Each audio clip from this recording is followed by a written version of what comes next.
Өршөөлөнд багтсан авилга албан тушаалтнуудыг өршөөх тухай бүлэгт ерөнхийлөгч хэсэгчлэн хориг тавьсан.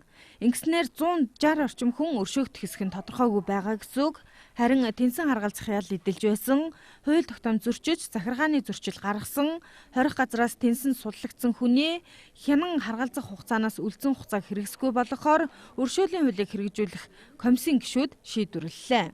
За мөн жирэмсэн эмэгтэй 3 хүртэл насны хүүхэдтэй эмэгтэй буюу ганц бие эцэг насанд хүрээгүй хүнд хорих ял оногдуулсан шүүхийн шийтгэл тогтоол биелүүлэхийг хойшлуулсан хугацаанаас үлдсэн хугацааг хэрэгсэхгүй болгох зэрэг асуудлыг холбогдох журмын дагуу шийдвэрлэх юм байна. Харийн дүүргийнхаа цагдаагаар очиод ингээд шууд нөгөө хувийн хэрэг дээр тэмдэглэл эдлэгдээд шууд өршөөлөлд үйлчлэгдээд маргаашнаас явж болно гэсэн. Чөлөөтэй гэсэн. 2015 оны 7 дугаар сарын 20-ны өдрөөс өмнө автомашин барьж яваад зөрчил гаргаж, жолоо барих эрхээ асуулсан иргэдч бас өршөөлийн хуульд хамрагдаж байна. За албаны хүмүүсийн мэдээлж байгаагаар бол тээврийн хэрэгсэл жолоодох эрхээ асуулсан 82 мянган иргэн улсын хэмжээнд байдаг.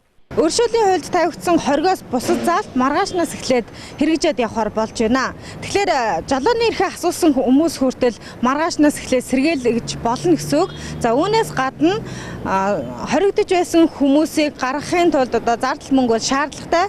Тийм учраас өнөөдөр өршөөлийн хуулийг хэрэгжүүлэх ажлын хэсгийнхэн хуралдаад нийт зардлын тооцооллыг урьдчилсан байдлаар гаргажээ. За энэхүү хууль зүйн сайдад хүргүүлсэн байна. Гэхдээ зардал нь нийтдээ хичнээн төгрөг болж байгаа юм байна гэдгийг өнөөдрийн байдлаар нууцлж байна.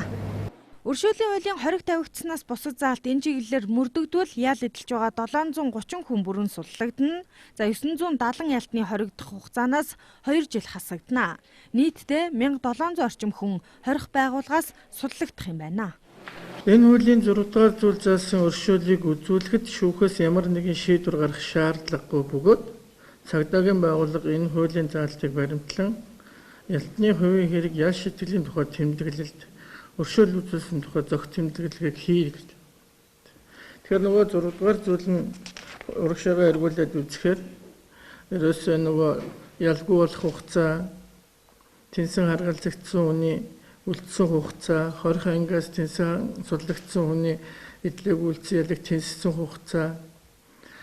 За нөгөө бага насны хүүхэдтэй жирэмсэн ял хойшлуулсан эмэгтэйчүүдийн эдлэг үйлцэн хугацаа эднэр бол жишээлх юм иймэрхүү зүйлүүд бол ерөөсөө хоригд хамаа хүчин төгөлдөр болсон хууль учраас энийг хэрэгжүүлээд цаашаа явж байгаа нь зөв юм аа шүү.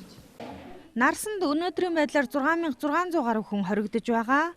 Үүнээс онц хүнд гэмт хэрэг үйлдсэн 4200 хүнд өршөөлийн хууль огт хамаарах.